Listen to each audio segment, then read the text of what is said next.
Welcome to Horror Year, where every story is a journey into the unknown. If you're brave enough to face your darkest fears and uncover the most chilling tales, you've come to the right place. So, dim the lights, turn up the volume, and subscribe to Horror Year. Your journey into terror begins now.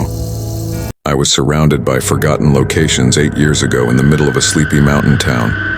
Vacant, abandoned houses that appeared to be stuck in time. While some of them were much darker, full of an oppressive sense of something unseen, others were simply relics of the past, crumbling vestiges of a life once lived. I investigated 2 of these houses out of curiosity and maybe a spirit of adventure. The bizarre, the unnerving, and the nearly unearthly experiences I had within their confines are still vivid in my memory.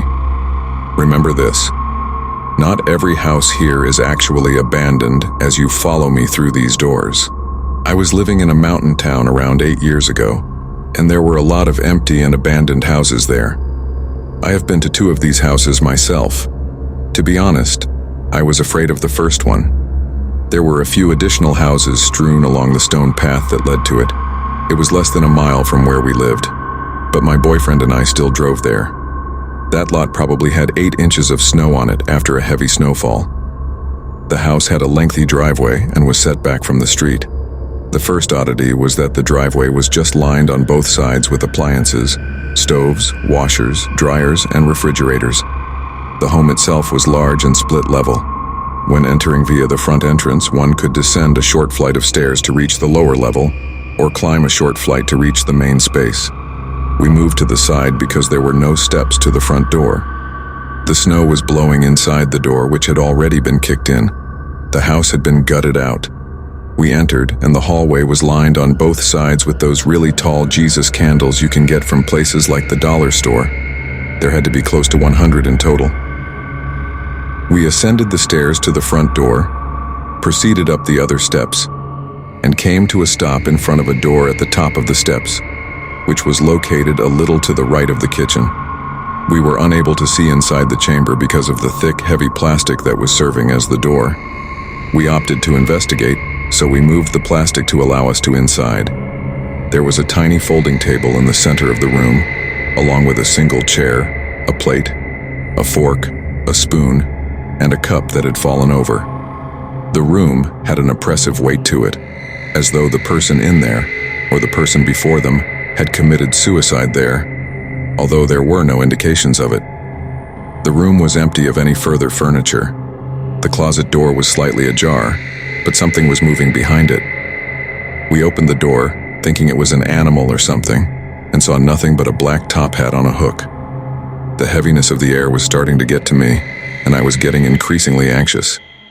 We made our way out of the room through the thick plastic, and as we got to the top of the stairs, I implored my ex to hurry up because I was starting to feel too uneasy to continue down the corridor.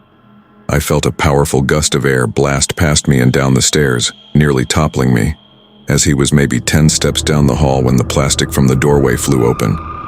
I'm not a skinny person, so when he heard the plastic move, he came running toward me and practically picked me up. We hurried back to my car via the door and down the steps. It was horrifying. It was impossible for that plastic to move by itself. The second house I was at was nearly cozy rather than frightful. The roof of the modest house was falling due to lack of use for a long period. It seemed as though the previous occupant had simply moved out one day and never returned as we entered through the front door. Presumably it was an old person who passed away, and nobody came to clean the house. Everything was still in place, including dentures, a wallet with identification, dishes on a drying rack by the sink, and medication that had expired in 1994. It was depressing. When we looked through the house, we discovered a ton of interesting stuff, like an antique sewing machine, a record player with a ton of records, and an old parchment paper book of records from the 1890s that included railroad information, material costs, correspondence between family members, and business transactions. That was really amazing to behold. Though it was strange to feel as though we had traveled back in time, we didn't take anything. I drove by the house a few years ago after moving out of the neighborhood, but it is no longer there. Even though I haven't been to that mountain village in a long time, The images of those deserted homes have stuck in my mind like pictures from a ghost story. I'll never easily forget the first house's unsettling aura, the second house's nearly frozen in time sensation, and the wind that shouldn't have been there. I sometimes can't get rid of the heavy feeling in the air, or hear the faint sound of something moving behind a door when I close my eyes. Although it's said that time forgets, some places never really let go of the individuals that visit them. And that brings us to the end of today's delightful story. I really hope it had you on the edge of your seat. If you liked this story, I'd really appreciate it if you could hit that like button. It means a lot to me. And if you're new around here, feel free to subscribe. There's always an exciting surprise waiting just around the corner, and you won't want to miss it. Do you have a spooky story to share or a fun idea for our next tale?